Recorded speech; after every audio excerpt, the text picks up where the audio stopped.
In this test users session, let me run two DMLs which are nothing but two update statements.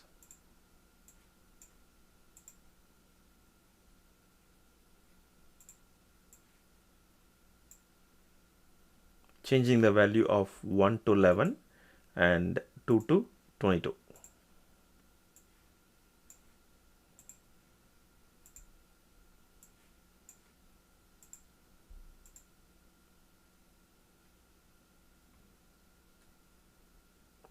Then I create a save point and name it as SP1.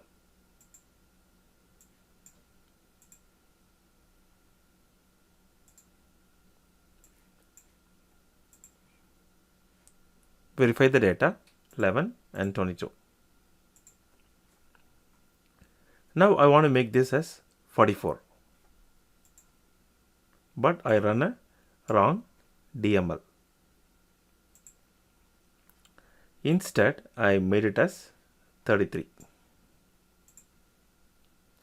Since I have a save point here, I can roll back to that save point.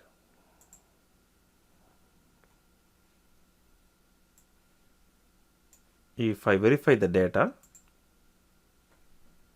DML1's change and DML2's change are there, but DML3's change has been rolled back. Now I can run the DML which has the correct values. Verify it 11, 22, 44 and commit.